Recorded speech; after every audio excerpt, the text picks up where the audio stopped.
5 মাস আগে যদি এই মাহফিল হইতো তাহলে খালিদ সাইফুল্লাহ আইয়ুবীরে আনতে পারতো কিনা সন্দেহ আছে।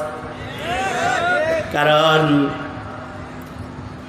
থানায় অস্ত্র কার কাছে আছে তার লিস্টি না থাকলেও আহলুল ইলম যারা অস্ত্রওয়ালার লিস্টি নাই, ডাকাতের চোরের লিস্টি নাই, কিন্তু ইলিমওয়ালাদের লিস্টি ছিল। সকল আলেমের সব জায়গায় যাওয়ার বৈধতা সরকারের কাছে ছিল না। মাহফিলের অনুমতির জন্য থানায় গেলে ওসি সাহেব বলতো অমুক অমুক অমুক অমুক আশা নিষেধ। কেন? তারা এসে কি ভোট চাইবে, ইলেকশন করবে? তারা এসে জাতির কাছে হালাল আর হারামের কথা বলবে, জায়েজ আর নাজায়েজের কথা বলবে, ইসলাম আর অনইসলামিক কার্যকলাপের বিশ্লেষণ করে জাতিকে ইসলামের পথে পথ দেখাবে।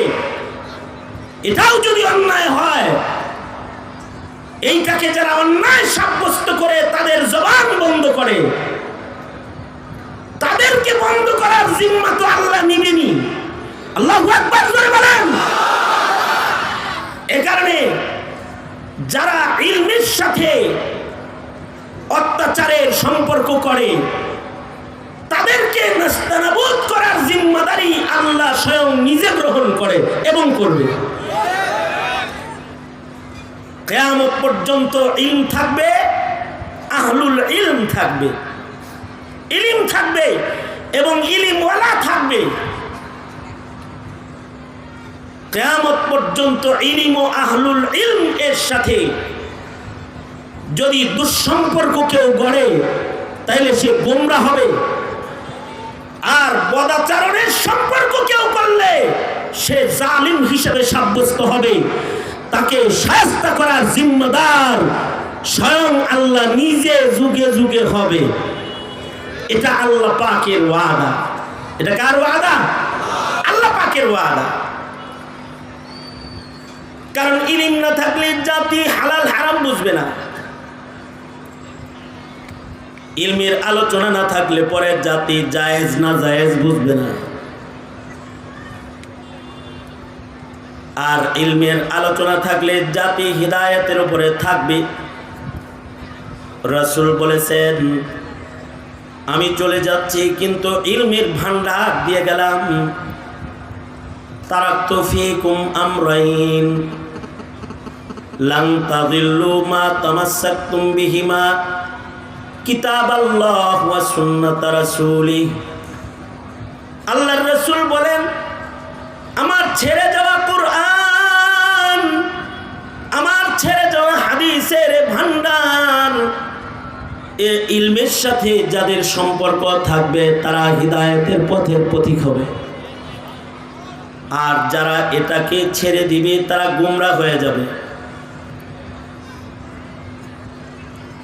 কারণ আল্লাহ পাক চান না তার বান্দারা গোমরাহ হোক। তাই নবীর রেখে যাওয়া এই আমানতকে কিয়ামত পর্যন্ত মহান আল্লাহ নিজ জিম্মায় হেফাজত করবে। এই কারণেই জাগতিক জ্ঞান ধীরে ধীরে যন্ত্রমুখী হইতাছে, কিন্তু ইলমে দ্বীন ঐশী জ্ঞান এটা যন্ত্র ও মাধ্যমের মুখাভিক্ষী নয়। এটাকে আল্লাহ তাআলা আল্লাহর জিম্মায় হেফাজত করতেছে। সারা দুনিয়ার সব জ্ঞান যখন কম্পিউটার আর সফটওয়্যার মুখী, তখনও ইলমে দ্বীন মানুষের কাল্বমুখী। মানুষের কাল্বের ভেতরের সংরক্ষণ সর্বোচ্চ হইতেছে। ছোট ছোট বাচ্চারা হিফজুল কোরআন সম্পন্ন করতেছে। আগে গোটা জেলায় হাফেজ ছিল 2-4টা, কিন্তু এখন ঘরে ঘরে 7 বছরের হাফেজে কোরআন পাওয়া যায়। গতকালকেই অনলাইনে দেখলাম মাত্র 1.5 মাসে হিফজুল কোরআন সম্পন্ন করেছে ছোট্ট একটা বালক। 1.5 মাসে কোরআন শরীফ পুরো মুখস্থ করে ফেলছে 49 দিনে। এরকম সময়ের ভেতরে সে টোটাল কোরআনে কারীম মুখস্থ করে ফেলেছে। বুঝা থাকলে বলেন, ছোট্ট বাচ্চা কি তার শক্তির দ্বারায় এই কোরআন মুখস্থ করেছে, নাকি আল্লাহ মনোনীত করে আল্লাহর বান্দার সিনায় নিজ জিম্মায় আটকাইছে? কোনটা মনে হয় আপনাদের? আল্লাহ নিজ জিম্মায় আটকাইছে। কারণ চেষ্টার বলে কোরআন মুখস্থ করা যায় না। এ কারণে মান্যত মেনে নিজের সন্তানকে হাফেজ বানানো যায় না। লক্ষ লক্ষ টাকা খরচ করার পরে কোরআন মুখস্থ করতে পারে না। কিন্তু অনেকে আবার সহসা করে ফেলে, কারণ তার কলবটা কি মহান আল্লাহ চুইনা নেয়, মহান আল্লাহ চয়ন করেন। তখন ছোট্ট বালক 30 পারা কোরআনের হাফেজ হয়ে যায়। এক হেফজখানার পাগড়ি প্রদান অনুষ্ঠানে গেছি, তো ছোট্ট বাচ্চা একটা আসছে পাগড়ি নিতে। আমি যখন ওর মাথায় পাগড়ি পেঁচাইতেছি, তখন তার নাকের পানি পড়বার লাগছে, এ পর্যন্ত আইছে, সাদা ময়লাটা এই পর্যন্ত আইছে। তা আমি পাগড়ি পেঁচানো বন্ধ করে ওরে ইশারা দিছি। আমি ইশারাটা দিতে পারি, ও একটা টান মারছে। এক টান দিয়া নাকের ময়লা কাপড়ে মাখাইছে, হাতে মাখাইছে।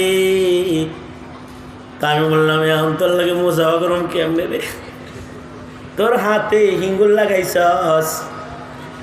উস্তাদ রে জিগাইলাম, এই ছোট্ট বাচ্চা, যে বাচ্চার নাকের ময়লা সাফ করতে পারে না, তারে পাগড়ি দিলেন।